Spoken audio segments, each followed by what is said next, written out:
Well, I think we're finally safe to go and make a video on the NASHIR Scepter here and give you a best build guide behind it. Give you an idea on this, I'm almost close to having this at +4, and I already have the Arcana at 8 stars. And if you haven't noticed already, this is going to be the upgrade to the SS from the Reaper staff, and one of the big changes that happened on this is with the actual rage skill. Actually, there's no more rage skill on this at all, so when going into battle, there's no more picking up when casting a rage, getting this. Those don't exist for you, you just gotta skip right by them, and it can be a little annoying. With that being said, this is still holding up pretty strong in PvP, the guild versus guild, and even some of the bosses. And one of the main things you want to try to do is go and have on the Revival Cape, or if you're able to upgrade that to the Reinhardt's Resolve, we really want to get that extra revive, if not 2 of them. For the rings, we're going to go Judgment Rings all the way. These things are OP, and if you really can, at least try to get a 1-star Arcana on it.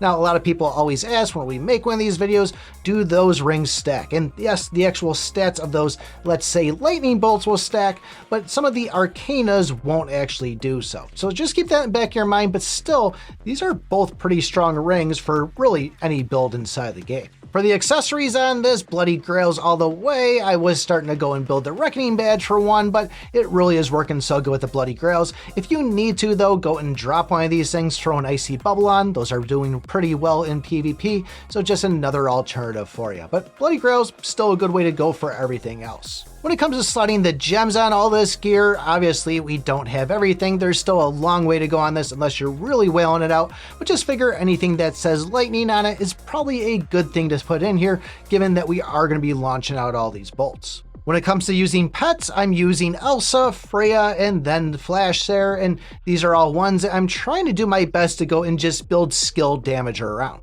I'm currently sitting at 405. My skill damage reduction, which still isn't a bad thing to get either with this, is sitting around 211. I'd really like to get that skill damage up even more than that, but this is still pretty decent for what I'm doing. Given that we have all this skill damage, it really is going to come down to using the Ghost Legacy on this. And then for the brands and heroes, Ghost Princess, that's a must on it in my opinion. And then Knight of the End is always just a good, secure way to go. Don't really know a situation that I'd drop it for something else. I mean, unless I was getting a bunch of shields and healing elsewhere, but this thing seems to kind of keep you alive. For the brands, I am using Harpy. That's going to give that turn lightning there, and if you get it up to Mythic, that's going to give you 2 lightning bolts every single round. And then I'm also going for the Dwarf Gunner and the fact that it's going to do increased damage to anything with a shield. And just by about now inside the game, everything has a freaking shield, so this is only going to benefit you. The Wise Archdemon, that's going to be a must if you can get up to Mythic, and the fact that we're going to get that skill crit rate out of it. And then I have the Skeleton Spellblade on here, and the fact that some of these PvP players I'm going up against have a little bit faster speed, so getting that shield is something that's going to keep me around for a little longer. At times I have even thrown the Joker out there, or even the Murloc and the Wild Vulture if I'm going after something like a combo mastery. When it comes to the Adventurer, I still believe that Dragon Girl is working pretty well in this. If I did have everything at 10 stars, I might go over and switch to Leo on it, but Dragon Girl seems to be a pretty nice setup for this and still working pretty nice. Moving over to the mount, I believe the Sphinx is the way to go on this.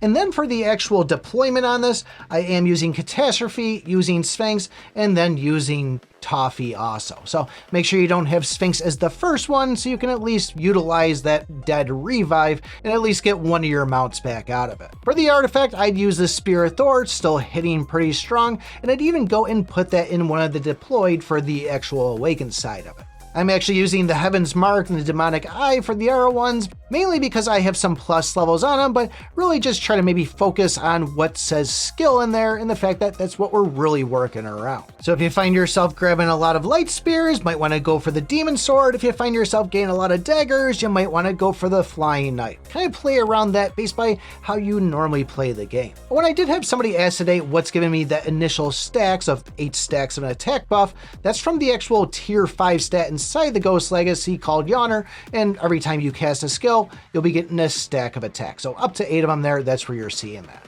But this is how I've been building it and probably been doubling my numbers from going to this from the Reaper staff. Yes, we did move a lot of Arcanas around, but this thing's hitting pretty hard and I actually really do like this. But this is how I'm doing it, so maybe you have another way you want to share in the comments of what you like to do for this build. And if you want to know all about that new twin blazing blade, take a look at this video right here.